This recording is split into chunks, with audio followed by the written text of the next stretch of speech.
Ada orang ninggalin sholat, gampang banget ninggalin sholat, dengan dia punya perasaan emang maunya dia ninggalin sholat. Padahal sejatinya Allah yang kagak pengen ketemu sama dia. Dia gak mau datang ke pengajian, padahal dia ada, rumah deket, kagak mau nyampe kemari. Bukan emang dia sibuk, bukan emang dia ngantuk, emang Allah yang kagak kepengen dia dapat rahmat di pagi hari ini. Itu kan lebih bahaya jadinya. Coba kalau kita sadar atau begitu, kan semua kehendak Allah. Yang tadinya kita kagak pengen nyampe ke tempat ini, duduk ke pengajian, tahu-tahu nyampe. Emang Allah yang kepengen, emang Allah yang mau, bukan maunya kita. Ada orang duitnya banyak, nyumbang ke masjid kagak, giliran ada dangdutan saweran paling banyak. Ada nggak begitu? Ada. Itu kan berarti emang Allah kagak pengen harta dia. Kalau kata Allah, udah duit lu sono aja dong buat maksiat, jangan kemari. Tuh kan itu lebih bahaya begitu. Diajak ngaji kagak mau, alasannya sibuk ini itu, sibuk apa tahu. Padahal emang Allah yang kagak pengen. Orang lain bisa, kenapa kita enggak? Yang mesti kita pikirin. Jadi bagaimana mungkin baju kita kotor, badan kita bau, pengen ketemu raja, datang ke istana, kira-kira boleh nggak ketemu raja? Badan kita bau, baju kita kotor, habis dari sampahan, habis dari got, pengen datang ketemu presiden, diusir sama pas pampres, kagak boleh kita bertemu. Nah, orang lagi berlumuran dosa, pengen ketemu Allah, bisa apa enggak? Bisa apa enggak? Nggak bisa. Ketemu aja kagak boleh, apalagi dekat, saudara. Makanya bagusnya apa? Kalau kita pengen ketemu raja, mandi dulu, dandan yang rapi, pakai baju yang cakep, baru boleh kita ketemu raja. Jadi begitu langkah pertama kita untuk bisa kita diberikan kemampuan dan juga hidayah, petunjuk biar bisa melakukan ibadah, amal kebaikan, kudu bertaubat terlebih dahulu, beristighfar atas dosa dan maksiat yang selama ini kita lakukan. Baru bisa kita ketemu Allah, baru bisa kita dekat sama Allah. Kalau kagak diistighfarin, kagak bertobat, nggak bisa, sia-sia.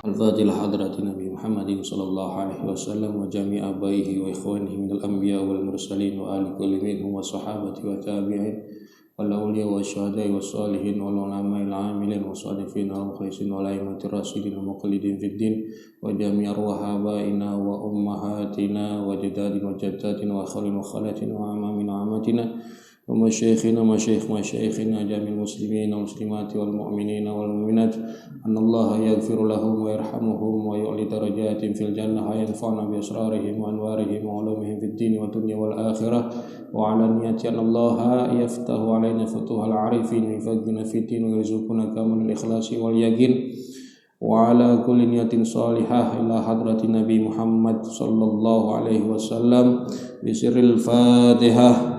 A'udzu billahi minasyaitonir rajim. Bismillahirrahmanirrahim. Alhamdulillahi rabbil alamin. Arrahmanir rahim. Maliki yaumiddin. Iyyaka na'budu wa iyyaka nasta'in. Ihdinas siratal mustaqim. Siratal ladzina an'amta 'alaihim ghairil maghdubi 'alaihim waladdallin. Amin. Bismillahirrahmanirrahim. Alhamdulillahi rabbil alamin. Wassalatu wassalamu ala ashrafil anbiya'i wal mursalin sayyidina wa maulana Muhammadin wa ala alihi wa sahbihi ajma'in, amma ba'du. Fa in asdaqal hadithi kitabullahi ta'ala wa khairal hadi hadyu nabiyina Muhammadin sallallahu alaihi wasallam wa syarrul umur muhdatsatuha wa kullu muhdatsatin bid'ah wa kullu bid'atin dhalalah wa kullu dhalalatin finnar.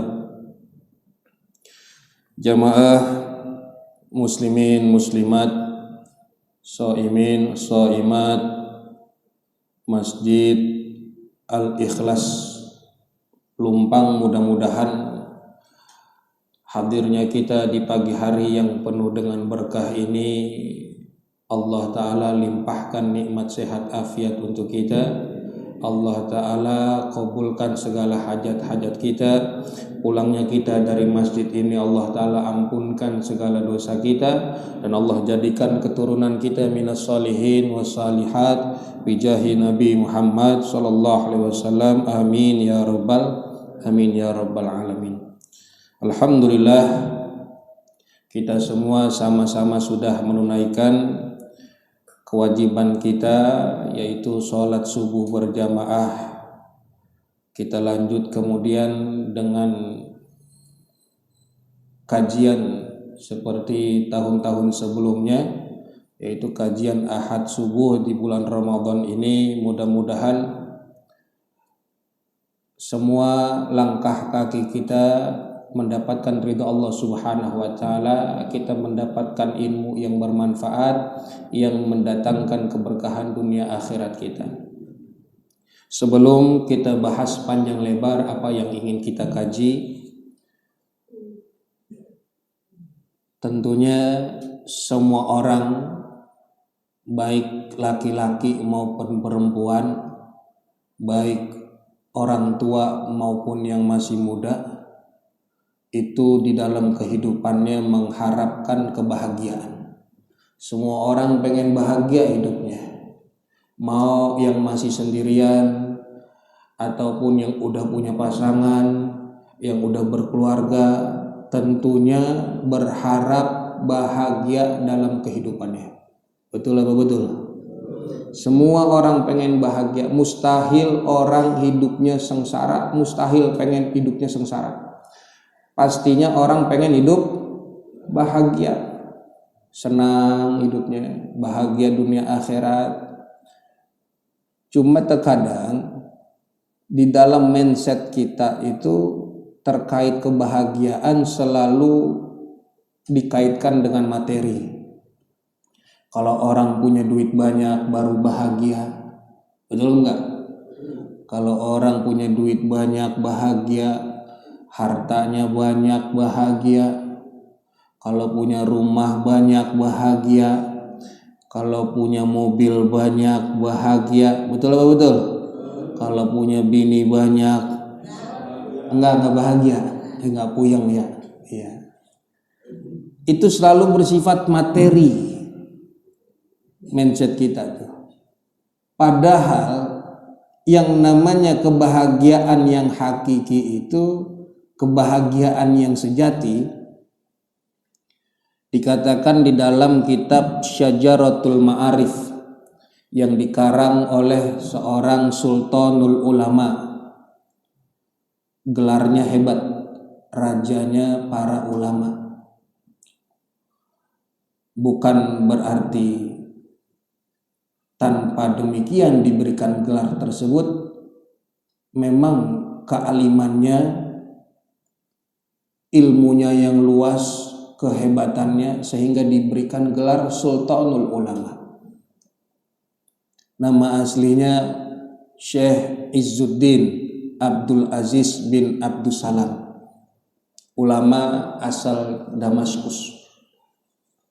Beliau katakan di dalam kitabnya Syajaratul Ma'arif, sa'adatul insan fi ma'rifatid dayyan wa ta'atir rahman bi fi'li ma amara bihi fi sirri wal i'lan wa tarki ma naha anhu minal kufri wal fusuqi wal isyan wa mimma yata'allaqu bil qulubi wal abdan. Kata beliau, kebahagiaan seseorang itu terletak pada bagaimana caranya ia mengenal Tuhannya. Kebahagiaan seorang manusia itu tergantung bagaimana ia mengenal, ia dekat dengan Allah Subhanahu wa ta'ala. Wa ta'atir rahman, dan bagaimana caranya ia mentaati Allah yang Maha Rahman.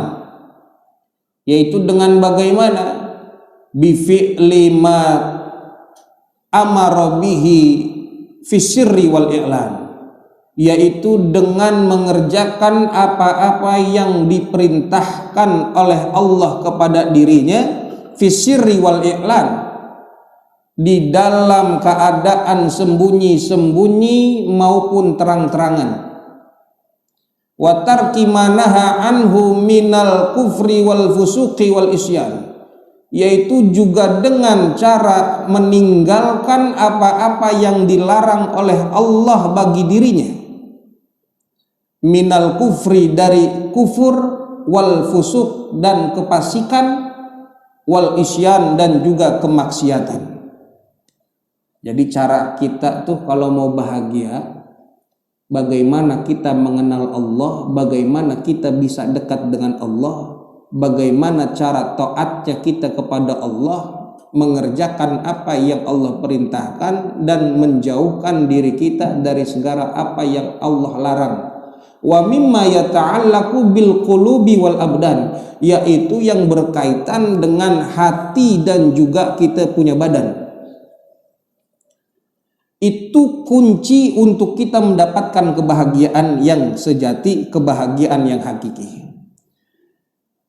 Jadi Pak, Bu, kalau orang pengen bahagia hidupnya, orang pengen hidupnya penuh dengan kedamaian, ketentraman, ketenangan, tiada lain tiada bukan adalah dengan mendekatkan dirinya kepada Allah Subhanahu wa taala.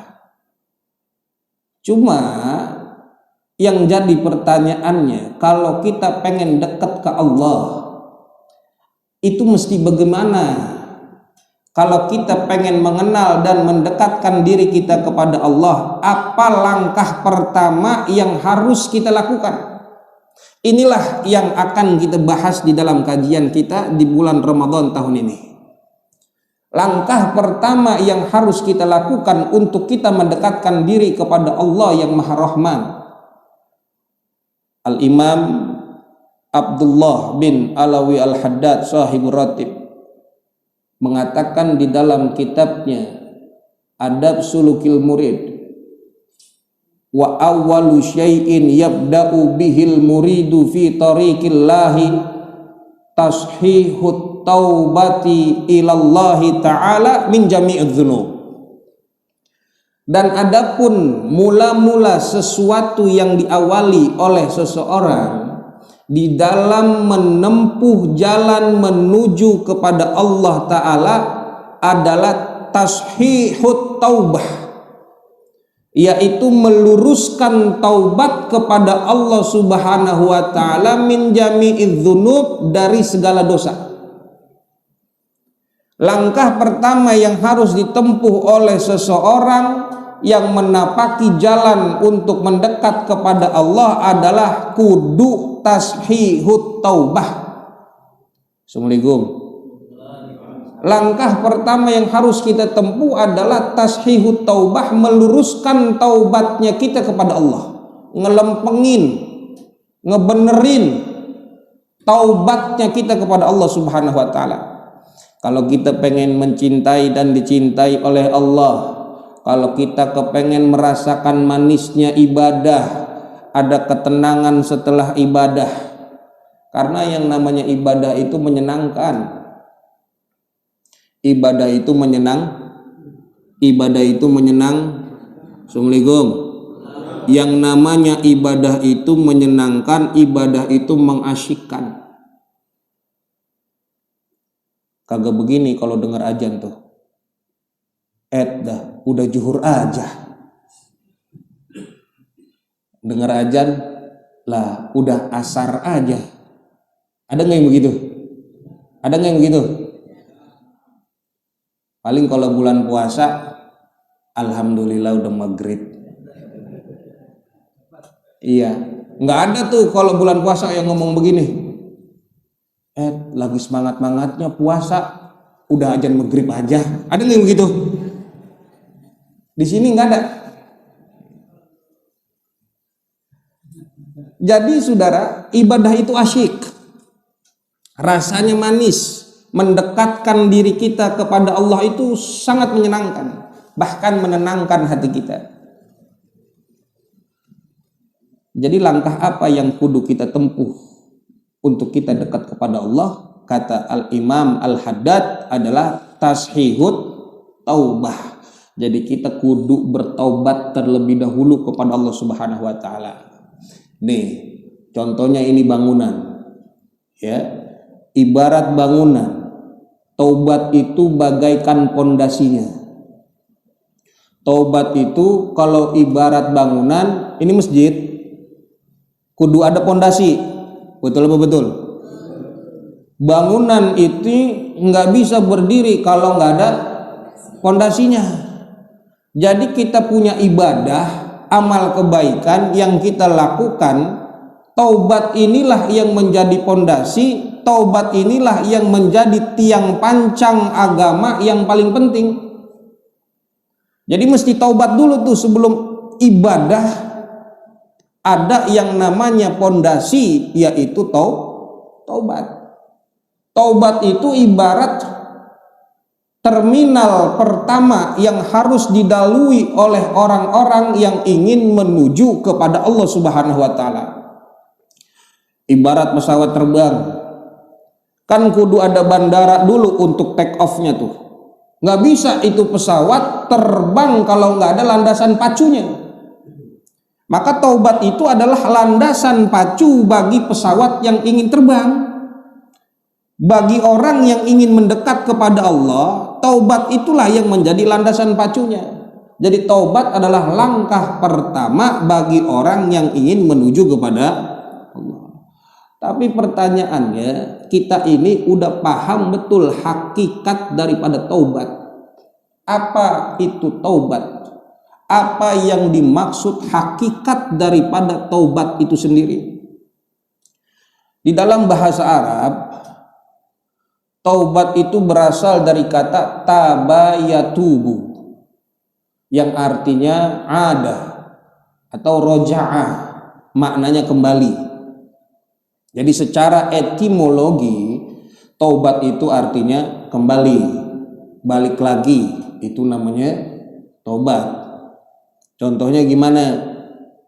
Ada dua orang nih, diem-dieman, lama bertahun-tahun nggak pernah negor, diem-dieman nih dua orang. Sekarang akur, nah itu namanya taubat.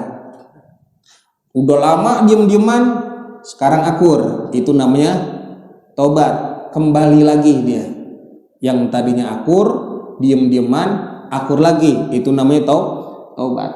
Namun di dalam terminologi agama, taubat itu memiliki arti yang lebih mendalam. Sebagaimana di dalam kitab Al-Arba'in fi Usuluddin, Al-Imam Al-Ghazali menyebutkan bahwa haqiqatut taubah ar-ruju'u ilallahi ta'ala an tariqil bu'di ila tariqil qurbi. Hakikat taubat adalah kembali kepada Allah dari jalan menjauh kepada jalan mendekat kepada Allah Subhanahu wa taala. Jadi taubat itu meninggalkan dari yang tercela menuju kepada yang terpuji dalam agama. Itu adalah taubat. Taubat ini adalah perkara yang paling urgent di dalam perjalanan spiritual seorang hamba Allah Subhanahu wa taala menuju kepada Allah. Jadi langkah pertama tuh yang mesti dilalui oleh seorang hamba kalau pengen dekat Allah, taubat. Bukan ibadah dulu, taubat dulu. Bahkan begitu banyak ayat Al-Quran dan hadis Nabi Muhammad SAW yang menyuruh kepada kita sebagai seorang yang beriman untuk bertobat kepada Allah. Di dalam surat An-Nur, wa tubu ilallahi jami'an ayyuhal mu'minun la'allakum tuflihun. Dan bertobatlah kamu kepada Allah, wahai orang-orang yang beriman, seluruhnya, la'allakum tuflihun, agar kamu beruntung, agar kamu bahagia. Jadi kalau kita pengen bahagia tuh, perintah dari Allah bertaubat. Seluruhnya orang yang beriman tanpa terkecuali. Jadi kalau orang pengen beruntung kagak bernasib sial, bagi orang yang beriman maka langkahnya kudu bertaubat. Cuman yang di sini yang menarik adalah yang disuruh sama Allah itu adalah seluruh orang beriman. Bukan orang yang salah doang. Bukan orang yang tergelincir dalam dosa dan kemaksiatan, tapi seluruh orang yang beriman kudu taubat, perintah dari Allah. Jadi perlu kita ketahui bahwa orang beriman itu ada 5 tingkatan. Ada 5 tingkatan, ada 5 martabat. Yang pertama, iman taklid. Kedua, iman ilmul yakin. Ketiga, iman ainul yakin. Keempat, iman hakul yakin. Yang kelima, iman hakikat, makomnya makom fana. Ini marotibul iman, martabat iman yang dikatakan oleh Syekh Nawawi Al-Bantani di dalam kitab Kasyifatus Sajad. Jadi tahapan keimanan itu berbeda-beda antara satu dengan yang lainnya. Ada berapa, Pak? Ada berapa martabat iman, Bu? Ada 5 tingkatan, ada 5 martabat. Mau siapapun dia pangkat keimanannya kudu bertobat. Jadi tentunya karena ada 5 tingkatan, ada 5 martabat, maka tobatnya juga beda-beda. 5 tingkatan ini tobatnya beda-beda.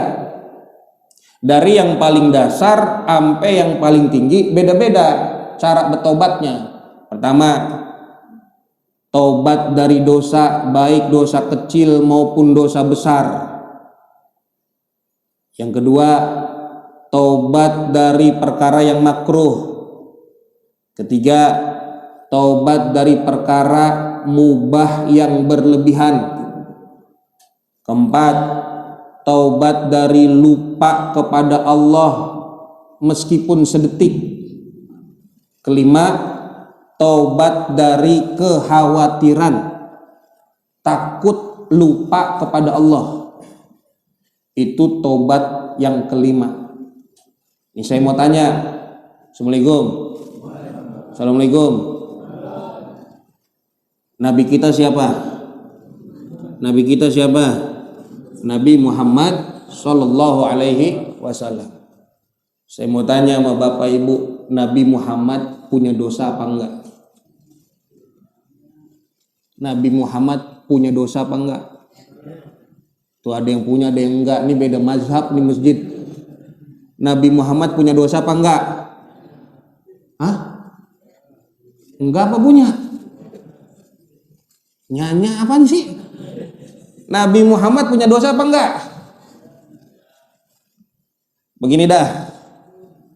Nabi Muhammad berperilaku buruk atau enggak? Akhlaknya mulia atau buruk?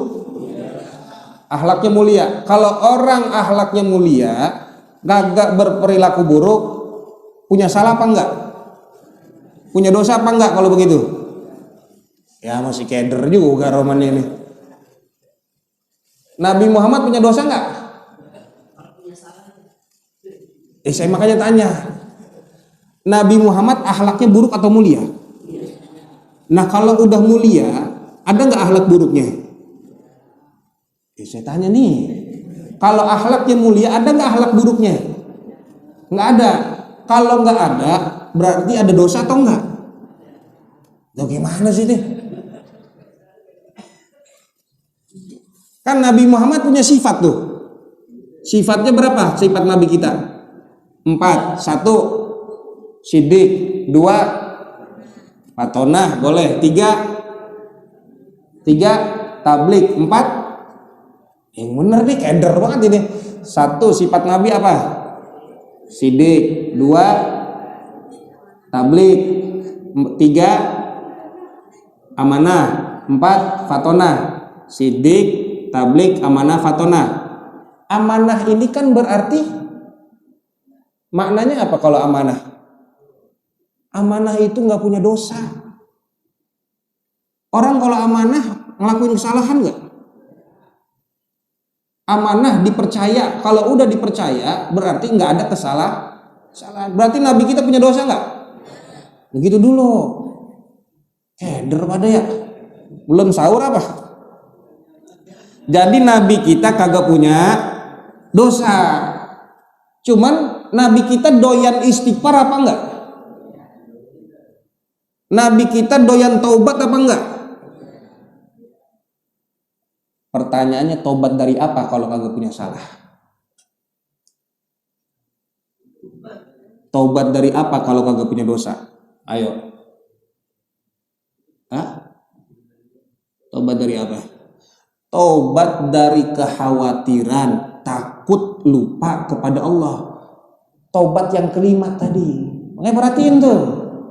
Yang pertama taubat dari dosa, yang kedua taubat dari makruh, yang ketiga taubat dari perkara mubah yang berlebihan, yang keempat taubat dari lupa kepada Allah biar kata sedetik, yang kelima taubat dari kekhawatiran, ada perasaan takut lupa kepada Allah. Nabi Muhammad nggak punya dosa, nggak punya salah, tapi doyan taubat, doyan istighfar. Berarti taubat karena apa tuh? Taubat dari kekhawatiran, takut lupa kepada Allah biar kata sedetik. Paham nih? Sampai sini paham? Nah kalau kita kan belum sampai kelasnya ke situ, betul nggak? Nabi bertobat, Nabi beristighfar bukan karena adanya dosa, bukan karena melakukan yang makruh, tapi Nabi beristighfar, Nabi Muhammad bertaubat itu lantaran takut, khawatir lupa kepada Allah. Tapi Nabi bakalan lupa nggak sama Allah? Nabi bakalan lupa nggak sama Allah? Enggak, hanya khawatir, takut bakal lupa sama Allah. Akhirnya Nabi istighfar. Kita kan belum sampai ke situ kelasnya, betul apa enggak? Iya. Jadi tadi iman itu ada lima tingkatan, ada 5 level. Masing-masing level ini tingkatan tobatnya beda-beda tadi. Ya, jadi semuanya kudu bertobat kepada Allah Subhanahu Wa Taala. Emang disuruh sama Allah. Tobat dari apa? Tadi masing-masing beda tobatnya. Sampai sini paham? Assalamualaikum. Sampai sini paham? Jadi bagi orang yang kelasnya masih di bawah, imannya masih taklid, masih kelas awal, paling dasar, ini taubatnya dari dosa, mau dosa kecil ataupun dosa besar, yang disengaja maupun yang tidak disengaja, itu yang ditaubatin. Kalau ini udah rapi, ini udah beres, kemudian dia beranjak kepada taubat dari perkara yang makruh, yang dia makan pakai tangan kiri, kan makruh. Minum pakai tangan kiri sambil berdiri, itu makruh. Mesti dia taubatin, mesti istighfar, nangis kalau perlu. Ya Allah, tadi makan pakai tangan kiri. Ya Allah, tadi minum sambil berdiri. Yang biasa pakai sendal kaki kiri duluan, itu makruh. Diistighfarin, ditaubatin. Ya Allah, tadi pakai sendal terburu-buru, kiri dulu udah yang masuk. Ya Allah, maafin ya Allah. Tuh, bisa nggak kita begitu? Bisa nggak kita begitu? Bisa. Jangan kata boro-boro, bisa. Cuman kan bertahap tadi. Taubat dari dosa dulu. Kalau ini udah rapi, dosa kita udah jaga. Dari yang makruh dah. Dari yang makruh. Yang tadi makan pakai tangan kiri, ini kita rapiin. Kalau ini udah rapi, lanjut kemudian taubat dari perkara mubah yang berlebihan. Mana perkara mubah yang berlebihan? Waktu kita buka puasa, dari sebelum maghrib, biasanya kita udah siapin tuh, es teh manis ada, es campur ada, kolaknya ada, lontong risol bakwan ada, senderan di situ, nasinya ada, ayam goreng ada, ikan bakar ada, sop iga ada, semuanya udah ada. Itu boleh apa enggak? Boleh apa enggak? Kalau bicara boleh, itu boleh. Cuma kan itu berlebihan. Pakai nanya, sambelnya mana sambelnya? Ya Allah, taubat tuh. Segitu banyaknya udah ada. Apaan aja ada yang boleh. Pakai nanya sambelnya mana sambelnya? Ada nggak yang begitu? Istighfar yang ada begitu tuh. Ya Allah, kagak ada syukurnya. Nyariin sambel dia. Nyari ini yang kagak ada. Itu makanan nikmat sebegitu banyak udah ada masih kurang juga. Ini kudu taubat. Masya Allah. Nikmat yang begitu banyak dia pakai nyari yang kagak ada, saudara. Paham ini? Jadi biar kita tahu seberapa kita dekat sama Allah. Kalau kayak begini mah kita kayaknya masih di emperan aja dah. Belum dekat banget. Emperan juga kayaknya susah banget kita.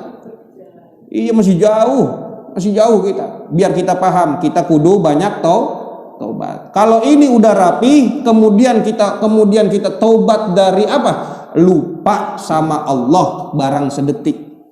Tingkatan selanjutnya, taubat tuh jangan sampai ya Allah. Jangan sampai ya Allah. Pernah kita lupa sama Allah. Nah, ini mesti kita taubatin, mesti kita beristighfar. Bagaimana contohnya orang tuh bisa lupa sama Allah? Ini kan masjid nih, ya bangunan nih, kan cakep nih masjid begini. Belum lama habis renovasi, betul nggak? Betul apa nggak? Alhamdulillah gitu ya. Cuman ada aja orang mikir begini nih, berapa tahun ini yang ngebangunnya di masjid? Bisa rapi begini waktunya ngebangunnya, renovasinya berapa lama ya? Dirinya sibuk mikirin bangunan. Yang bangunan itu yang dia pikirin kagak bakal ditanya sama Allah tuh. Bakal ditanya nggak sama Allah? Nggak bakal. Pun dia pikirin berapa lama ya ini bangunannya bisa begini rapi cakepnya. Itu secara kagak sadar dia lagi lupa sama Allah. Lagi mikirin bangunan, akhirnya dia lupa sama Allah. Mikirin cicilan motor, kapan ya lunasnya? Cicilan mobil belum beres-beres. Itu kan secara kagak sadar lupa sama Allah tuh kita. Biar kata sedetik. Betul apa enggak? Jadi kita mesti apa tadi tuh? Banyak bertobat. Sampai tuh saya pernah dengar ada cerita ulama begini. Dia melaksanakan sholat tahajud setiap malam 100 rakaat. Setiap malam dia sholat taubat 100 rakaat. Kagak putus puluhan tahun. Gara-gara ngelakuin satu kesalahan. Gara-gara ngelakuin satu kesalahan, dia tobat setiap malam, sholat 100 tahun. Sholat 100 rakaat selama puluhan tahun. Ya kita kalau ngecas HP di masjid boleh apa kagak? Ngecas HP di masjid boleh apa kagak? Ini saya tanya nih.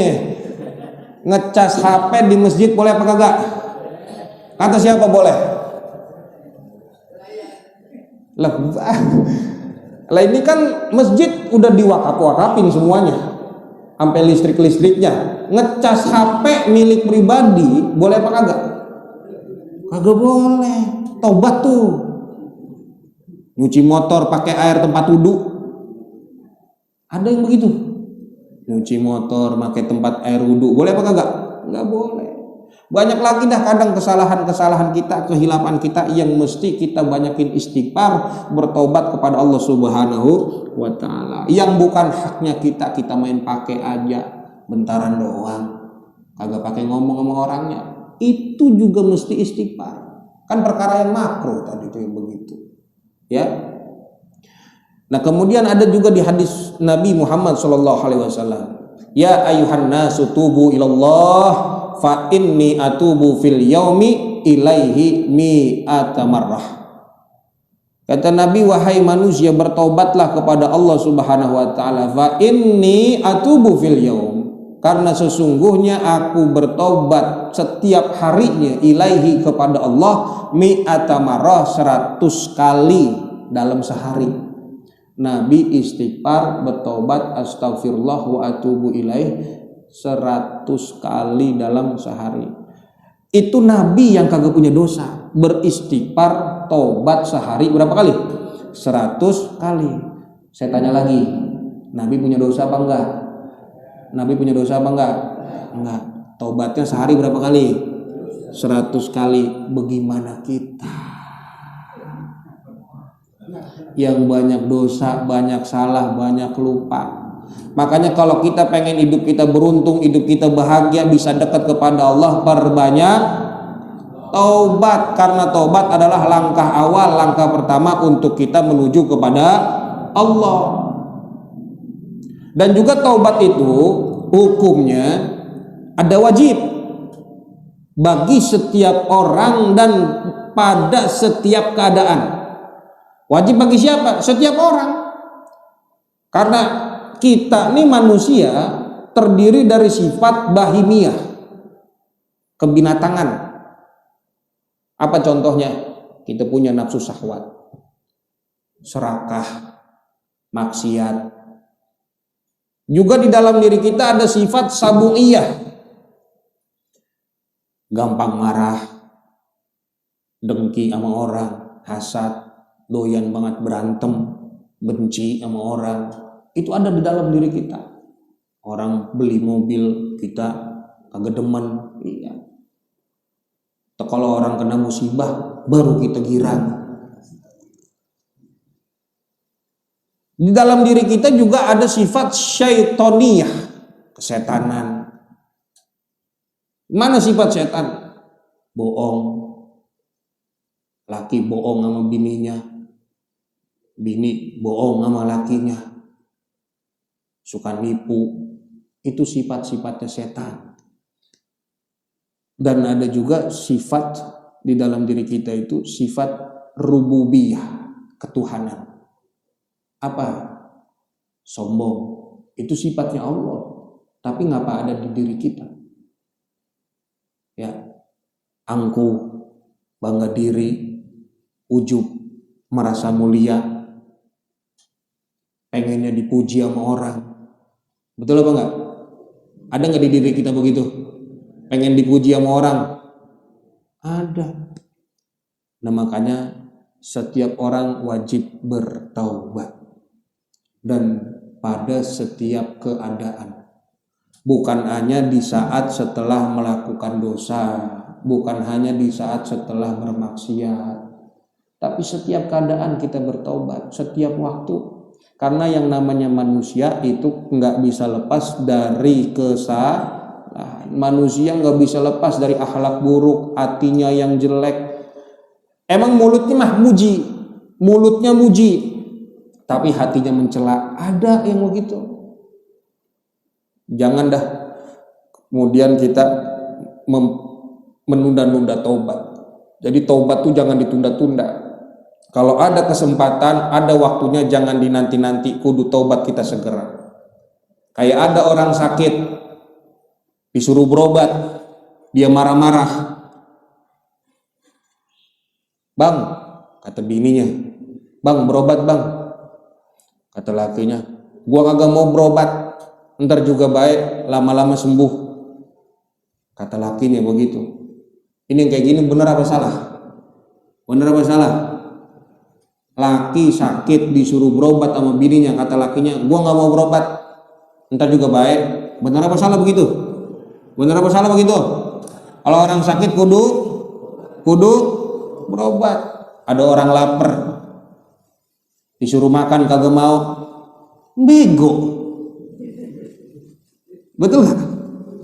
Orang lapar disuruh makan, kata dia, enggak saya nggak mau makan, ntar juga kenyang. Ada begitu? Bego. Iya. Kan ada orang ngelakuin dosa, disuruh taubat kagak mau, bego. Jadi buat apa taubat? Kata dia begitu. Ntar juga ngulangin lagi. Ya, ada nggak yang begitu tuh? Ente salah bang begini, ente dosa begini, taubat dah. Cuma taubat, ntar juga maksiat lagi. Tuh, ada nggak yang ngomong begitu? Ada yang begitu. Bener nggak apa begitu? Nggak bener, itu salah. salah. Jadi taubat itu wajib pada tingkatan yang pertama, yaitu taubatnya kita dari dosa. Sedangkan ada taubat yang kemudian hukumnya sunnah. Tadi taubat dari makruh, taubat dari perkara mubah yang berlebihan, taubat dari lupa kita kepada Allah, khawatir lupa, itu taubatnya sunnah. Tapi di dalam kalangan tasawuf, hukum taubat dari itu semuanya adalah wajib. Tuh dalam tasawuf tuh, kalau kita emang mau bersihin hati kita, hidup kita pengen bahagia, taubat dari yang kelima-limanya itu. Kenapa? Karena emang itu perintah Allah Subhanahu wa taala. Ya. Maka dalam pagi ini, waktu ini, ayo sama-sama kita bermuhasabah diri kita, perbanyak kita bertaubat kepada Allah Subhanahu wa taala. Kenapa? Karena taubat itu penting. Jangan dianggap sepele taubat nih. Jangan cuma karena udah salah, udah maksiat baru taubat. Enggak. Setiap waktu kita bertobat. Pentingnya kita bertobat tuh ada dua. Ya, mesti kita pahami nih. Pentingnya kita bertobat itu sebab dua perkara. Apa? Yang pertama, yang melandasi pentingnya kita bertobat adalah agar supaya kita diberikan kemampuan dan hidayah untuk melakukan ibadah, diberikan taufik dan diberikan hidayah untuk beribadah. Sebab dosa itu ibarat borgol yang mengikat di kaki kita. Itu dosa. Dosa ibarat borgol yang mengikat di kaki kita. Ikatan dosa ini bisa menghalangi perjalanan kita menuju kepada Allah. Kalau kaki kita diborgol, kan nggak bisa jalan. Betul apa betul? Nggak bisa jalan. Jadi dosa itu ibarat borgol. Dosa ibarat muatan, ibarat beban. Saya tanya nih, mobil kontainer kalau di jalan tol, jalannya di tengah apa di pinggir? Jalannya di pinggir. Kenapa dia di pinggir? Karena berat, bebannya, muatannya, jalannya jadi lambat. Begitulah dosa kita. Ibarat ikatan borgol, ibarat beban muatan. Jadi kenapa kita nggak bisa bangun malam? Kenapa kita susah diajak buat ibadah? Kenapa kita nggak mau diajak ke pengajian? Itu semua karena adanya dosa. Karena dosa kita banyak. Suatu hari Al-Imam Hasan Al-Basri ditanya sama muridnya, "Guru," kata muridnya, "kan badan saya sehat, fisik saya kuat, tapi ngapa kalau malam saya tidur mulu, nggak pernah sholat malam? Padahal badan saya kuat nih, fisik saya." Kata Imam Hasan Al-Basri, "Idza lam taqdir ala qiyamil laili wala siyamin nahar, fa'lam annaka mahrumun qad kabbalat kal khotoya."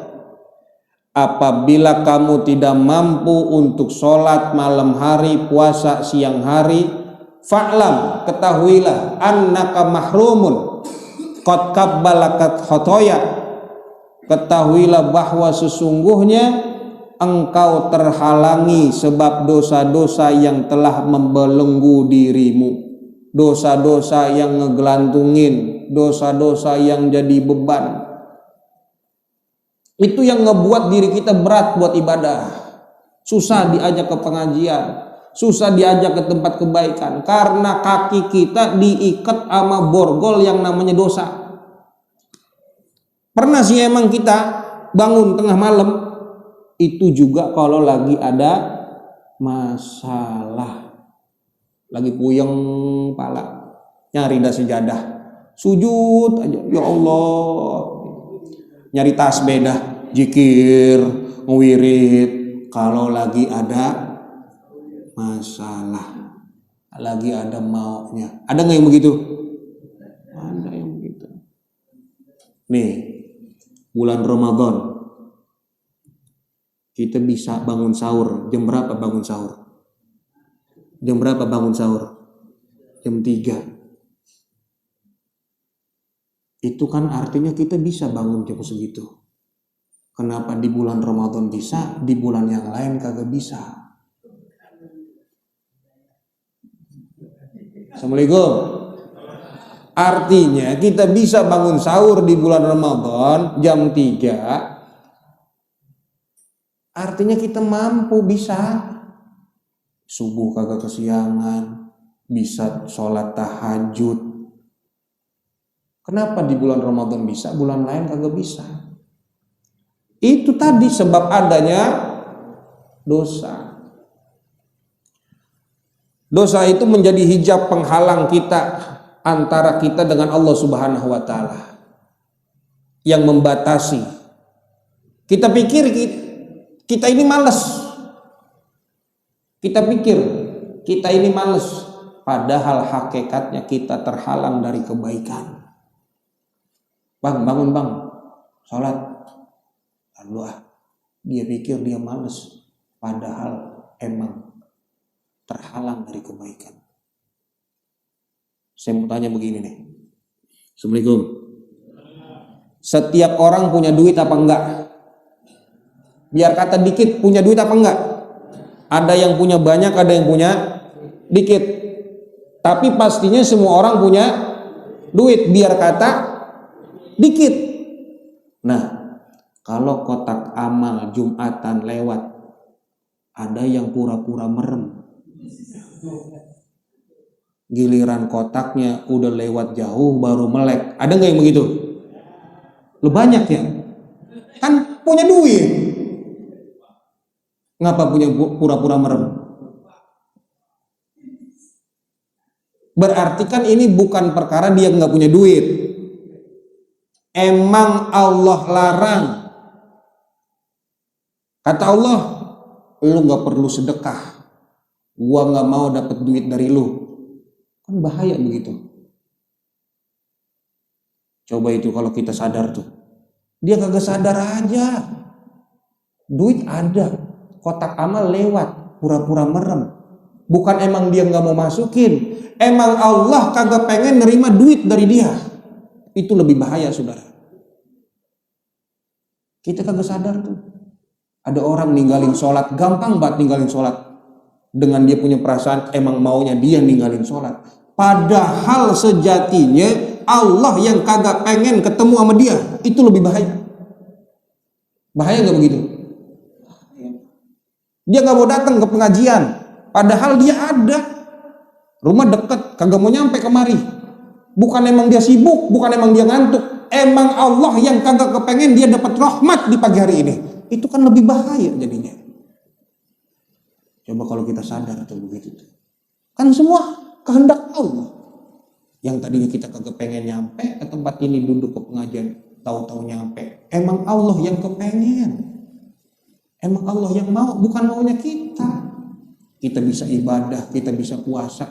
Emang Allah yang ngasih kekuatan, Allah yang berkehendak.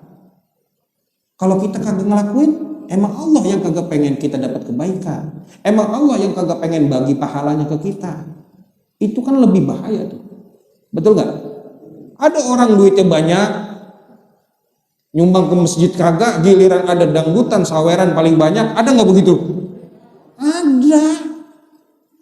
Itu kan berarti emang Allah kagak pengen harta dia. Kalau kata Allah, udah duit lu sono aja buat maksiat, jangan kemari. Tuh, kan itu lebih bahaya begitu. Betul apa enggak? Iya. Diajak ngaji kagak mau, alasannya sibuk ini itu, sibuk apa tahu. Padahal emang Allah yang kagak pengen. Orang lain bisa, ngapa kita enggak? Betul enggak? Orang lain boleh, ngapa kita kagak boleh? Tuh yang mesti kita pikirin. Jadi bagaimana mungkin baju kita kotor, badan kita bau, pengen ketemu raja, datang ke istana. Kira-kira boleh nggak ketemu raja? Boleh kagak ketemu raja? Badan kita bau, baju kita kotor, habis dari sampahan, habis dari got, pengen datang ketemu presiden, diusir sama pas pampres. Kagak boleh kita bertemu. Nah, orang lagi berlumuran dosa, pengen ketemu Allah, bisa apa enggak? Bisa apa enggak? nggak bisa. Ketemu aja kagak boleh, apalagi deket, saudara. Makanya bagusnya apa? Kalau kita pengen ketemu raja, mandi dulu, dandan yang rapi, pakai baju yang cakep, baru boleh kita ketemu raja. Jadi begitu langkah pertama kita untuk bisa kita diberikan kemampuan dan juga hidayah, petunjuk biar bisa melakukan ibadah, amal kebaikan, kudu bertaubat terlebih dahulu, beristighfar atas dosa dan maksiat yang selama ini kita lakukan. Baru bisa kita ketemu Allah, baru bisa kita dekat sama Allah. Kalau kagak diistighfarin, kagak bertobat, nggak bisa, sia-sia. Makanya faktor kedua yang melandasi pentingnya kita bertobat adalah liqabulil ibadah, agar ibadah kita diterima oleh Allah Subhanahu wa taala. Agar supaya yang kita lakukan, ibadah kita diterima oleh Allah. Dengan kita tobat kepada Allah, merasa diri banyak salah, merasa diri banyak dosa, diri ini hina, kita ngerendah di hadapan Allah, maka ibadah kita diterima oleh Allah. Sebab hanya hamba yang merasa rendah di hadapan Allah yang diterima amal ibadahnya. Amalan yang diterima oleh Allah adalah amalan orang-orang yang bertakwa. Dan orang yang bertakwa itu selalu memandang bahwa amal ibadahnya itu penuh dengan kekurangan. Contoh kita puasa. Puasa kita diterima nggak sama Allah kira-kira? Assalamualaikum. Puasa kita diterima nggak sama Allah kira-kira? Dari mana taunya puasa kita diterima? Kalau kita memandang puasa kita ini penuh dengan kekurangan, takut puasa kita kagak diterima sama Allah, itulah tanda puasa kita diterima oleh Allah Subhanahu wa taala. Tapi kalau kita ngerasa kuat berpuasa, wah, sampai maghrib, isya juga kuat. Ini tanda puasanya kagak diterima sama Allah, karena dipenuhi dengan kesombongan, ngerasa tinggi di hadapan sang raja. Tapi kalau kita ngerasa rendah, amal kita diterima apa kagak ya sama Allah ya? Diterima apa kagak ya? Penuh dengan kekurangan, ngerasa amalnya belum sebanyak amal-amalan orang lain. Nah, ini orang bertakwa tuh selalu memandang bahwa amal ibadahnya penuh dengan kekurangan. Mereka tidak mengagungkan amal ibadahnya. Bahkan mereka memandang ketidaksempurnaan amal ibadah yang mereka lakukan. Maka inilah pentingnya taubat kita, saudara. Banyakin taubat setiap waktu, setiap saat. Dari sebelum kita beribadah, kemudian setelah kita beribadah pun mesti kita bertobat. Kadang apa? Kadang nih pulang ngaji, pulang ibadah, kita merasa diri kita lebih hebat, lebih mulia dibandingkan orang lain. Ini pun mesti ditaubatin, mesti beristighfar. Makanya kalau orang habis sholat kan zikir yang pertama diucap apaan?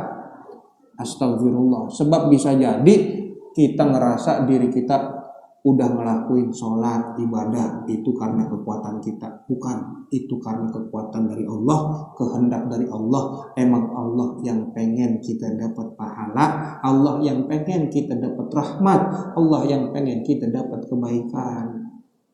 Nah, makanya bahaya nih kalau kita kagak bertaubat kepada Allah Subhanahu wa ta'ala. Mungkin hanya ini dulu yang kita bahas di awal-awal tentang hakikat daripada taubat dan juga pentingnya kita bertobat kepada Allah Subhanahu wa taala. Nanti kita insyaallah akan jumpa, kemudian kita bahas apaan tuh?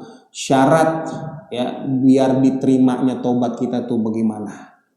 Ntar kita bahas insyaallah sampai nanti di akhir kita ada tata cara sholat taubat yang benar, yang sempurna bagaimana, yang diajarin sama Imam Al-Ghazali dengan ulama-ulama yang lain. Mudah-mudahan manfaat buat kita.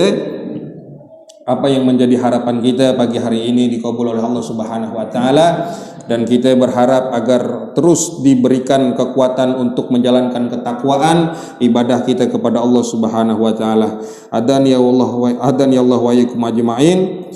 Wassalamualaikum warahmatullahi wabarakatuh.